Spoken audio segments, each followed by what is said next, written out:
Hi everyone, Coach Sullivan here again with MJS Coaching Football. To my subscribers, I thank you. Non-subscribers, I'm hoping to tease you into pushing that button. This past fall, I completed my 38th year coaching football, and I was a defensive coordinator. But over that time, I've also been an offensive coordinator, special teams coordinator, longtime head coach, and all of this at both the collegiate and high school levels. In this presentation, I'd like to talk to you about one of our what we would call a named combo or a paired Combo Blitz, right? It's a member of our Combo family, non-subscribers, that we call Wham. And I'm going to show it to you versus both 11 and 10 personnel and formations, okay? Over here are the key terms that are necessary to understand and execute Wham, okay, the named or paired combo. And then over here, I'll diagram it for you, okay? So first up, first term is what is a name or a paired combo? Well, in this case, it's called Wham, which means whip and Mike. W-H, whip, A-M, right? So we explain it that way to the players. And once you do, take a look. No two positions have the same letter, and even the positions that have two letters, the second letter is different. So it makes it very, very easy for us to do that in our system. So that's how we can teach it, right?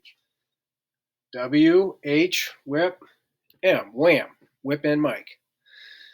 If you just say Wham, it would make no sense, okay? But that's how we do it. So then number two, what is Wham? Well, first of all, the Lucky Ringo, the blitz call is made by the whip because he's the first, right? Wham, it's the whip and the Mike. So what that means is the whip is going to execute the go. Okay, so non-subscribers, combo is a go and a plug. So I'll bring in the rules and the technique on that, not in great detail, but enough for non-subscribers. The Mike is going to plug A gap on his side, okay? And then the D line is going to execute what we call a go X. And when I diagram it, it'll make more sense, okay? Again, non-subscribers.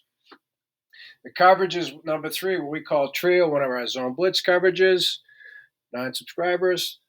And so essentially a named or a paired combo, we combine a go and a plug, which that's a combo. However, we do it from the same side.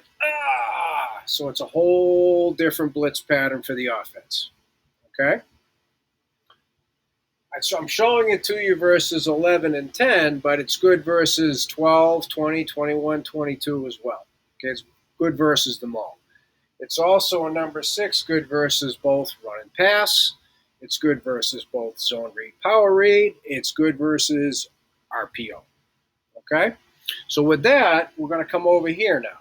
Okay? I'm not going to get into tremendous detail at all about the trio, the zone blitz coverage. I'll explain to you the safety spins, so how we communicate it and how we cover up receivers. Okay? But the bigger aspect of this is how the blitz looks, okay?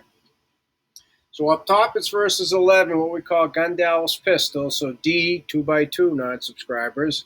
On the bottom, it's 10 gun Detroit, again, D, 2x2 pistol, and they're both in the middle of the field, okay?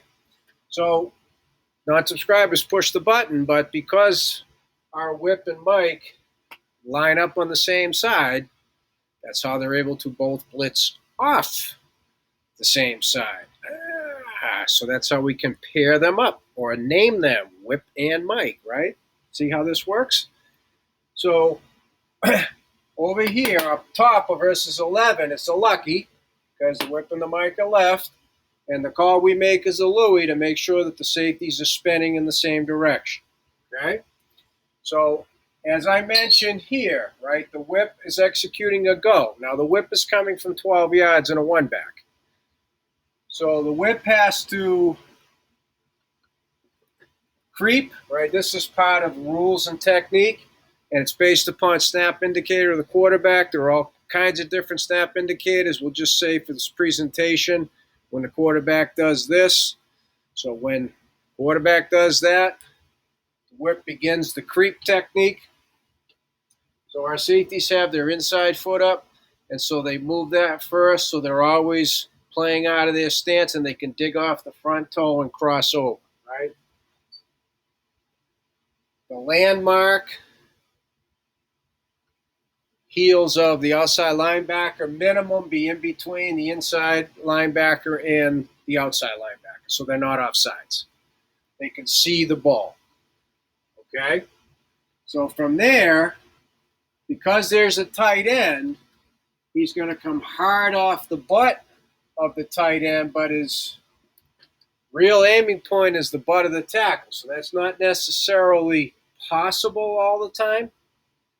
Follow what I'm saying? And so since we running this in a run situation, a pass situation, and we're trying to avoid collisions, his aiming point there, he's now got to get into a real bend mode because we're asking him to be the C-gap guy. Because, right, D-line, go X, defensive end call side, slants B-gap, the nose slants A away from the call, which makes it possible for the mic to plug A-gap. So there it is. C-gap crash, or C-crash it's called, B-gap, A-gap, A-gap. Boom, done. And so this would stay Sky support, even though it's a go crash, because he's in the best position to get force on the run. Okay? So that's up top. Now, what will happen is he creeps before the snap. On the snap, he rotates. Okay, we don't spin both because that would set off all kinds of bells and whistles for the offense, and he reads the surface for run or pass as he rotates to the middle. If it's pass, he's got third. If it's run, he's going to stick it in the ground and react up. Down here on the bottom, it's now a Ringo, okay, because the whip and the mic are right, and it's a Roger. Same thing. Snap indicator. He creeps down. Ball is snapped. Now he can go blitz right off the butt of the tackle. And since it's an orbit, now he can be spill and bend defender, which means run two, he's going to spill it because he's got force. Run away, he's going to bend and chase it. He never has boot. Now the stud, slanting B, nose on a Ringo slants A away, and the mic still plugging the A gap. Ball's been snapped. Now the free is rotating to the right. Again, reading surface, pass, he's middle third. Run, he's going to stick it in the ground and fit where needed. Okay? So again, up here versus a tight end, he's going to have force as the blitzer Sky. Down here when it's detached, so you have an outside linebacker who can get force, he then becomes a spill and bend. So as I said at the beginning, to my subscribers, I thank you. Non-subscribers, I'm hoping I teased you into pushing that button. To everybody, please, questions, reach out to me at Coach MJ Sullivan at gmail.com. I'd love to talk football with you. Thank you for watching MJS Coaching Football, and thank you, YouTube, for providing this platform.